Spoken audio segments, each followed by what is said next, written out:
Hello everybody and welcome back to another EPO video. For what seems like forever, it's been a long-standing fact that Iowa and New Hampshire kick off both the Republican and Democratic presidential primaries. However, the disaster that was the Iowa caucuses in the 2020 Democratic primary, if you need a quick refresher, the Iowa Democratic Party released barely any results the night of the caucuses because of technical problems, and it therefore heightened calls for ending Iowa's reign as the first state to vote in that primary calendar. That being said though, the push to bump Iowa and New Hampshire from the start of the primary process has long been picking up steam among Democrats. Both Iowa and New Hampshire are very white states. 85 to 90% of each state's population is non-Hispanic white. And in 2020, neither state did much to influence the nomination race for a party that is now about 40% non-white. President Joe Biden won the Democratic primary despite finishing 4th in the Iowa caucuses and 5th in New Hampshire's primary. Having said all of that, despite the mounting opposition to Iowa and New Hampshire voting first, it might not actually be possible to overthrow them. Ultimately, state parties and/or governments decide the timing of their caucuses or primaries. And while the national party can encourage these decision makers to schedule their contests on certain dates, it cannot unilaterally impose its will on the primary calendar.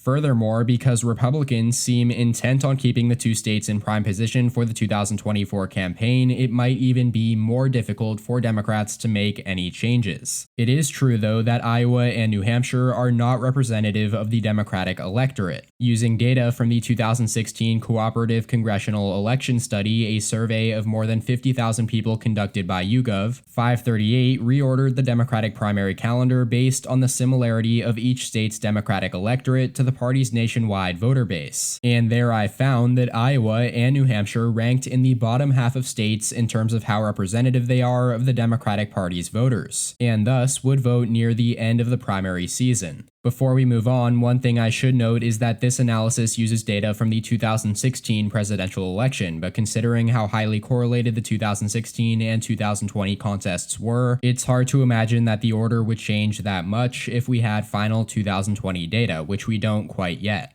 Looking a little bit closer though, instead of this current order of Iowa and then New Hampshire, a state like Illinois or New Jersey should go first by these calculations. That might be a hard sell, of course, considering a state like New Jersey has often voted at the end of the primary process, and underdog candidates would prefer not to run ads in expensive media markets like Chicago, New York, and Philadelphia. Another option being floated around is moving up the state of Nevada, which ranked 5th in that similarity calculation and has been an early voting state since 2008. Nevada Democrats who have full control of state government are even considering legislation to establish a state-run primary instead of a caucus, to try and jump ahead of New Hampshire, but it's unclear whether such legislation, which has failed before in Nevada, will pass. Another leading alternative among Democrats is the state of South Carolina, given that it's also an early voting state and is one of the few states in the Democratic primary with a majority black primary electorate. It also proved to be the crucial state in Biden's nomination in 2020. Furthermore, some Democrats even like the idea of promoting Pennsylvania, a pivotal swing state that ranked just behind Nevada in this analysis. However, in previous years, Pennsylvania leaders have been reluctant to schedule an earlier date for the state's consolidated primary, where it simultaneously holds primaries for president and other offices on the same day. And Pennsylvania's logistical concerns underscore one of the fundamental challenges to replacing Iowa and New Hampshire. Doing so will require cooperation among the national parties, state parties, and in the case of state-run primaries, state governments, which, to say the least, is no easy task because they often have conflicting goals. And although the Democratic National Committee can try to encourage states to schedule their contests in certain calendar windows with various incentives, like handing out delegate bonuses or penalties, they can't force states to cooperate. And Iowa and New Hampshire have no interest in giving up their valuable spot, which, beyond its outsized political influence, is also worth millions of dollars to each state's local economy. It should also be mentioned that Democratic efforts to shake up this primary calendar would probably be more feasible if Republicans were on board as well, but there is very little sign that they are. Republican Party chairs from Iowa, New Hampshire, South Carolina, and Nevada are coming together to protect their spots at the front of the line, and potential 2024 Republican presidential contenders are not anticipating radical shifts, as they are already visiting Iowa and New Hampshire. One reason for the GOP's apparent lack of interest in changing the schedule may be that it has fewer concerns than Democrats about these two states being representative. After all, using 2016 data once again, Iowa ranked as the 6th most representative state for Republicans, based on educational attainment and born-again religious identification, although New Hampshire also ranked in the bottom half of all states. Back to the Democratic Party, though, they may very well still try to relegate Iowa's caucuses after the messy 2020 event, and some Iowa Democrats have already acknowledged that they will have to fight to hold on to their spot.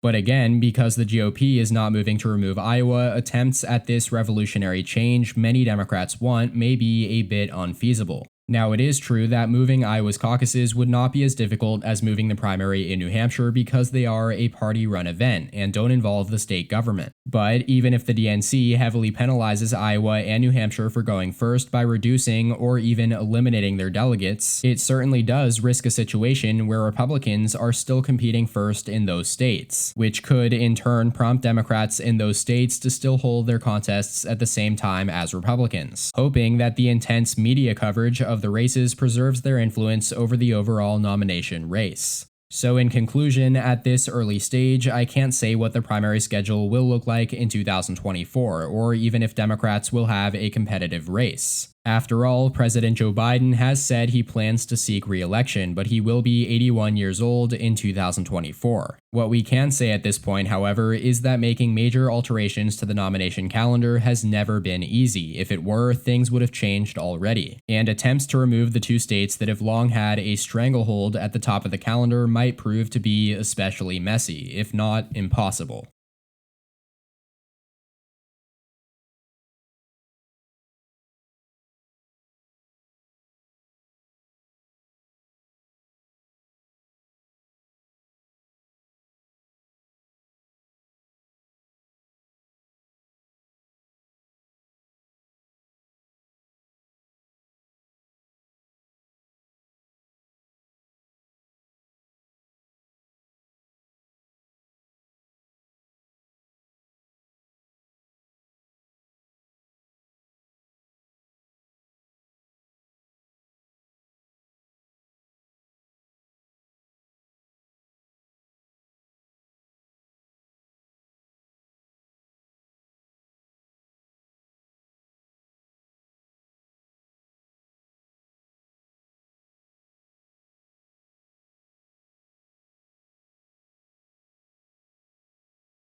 That is all for today's video, though. I hope you all enjoyed. Please make sure to follow EP Official on all social media shown on screen and linked in the description down below. Also, make sure to comment your thoughts and opinions in the comment section, and please hit the like button if you liked the video as well. Subscribe if you haven't already. Thank you all so much for watching. Check out more content from my channel here, and as always, tune in next time. EP out.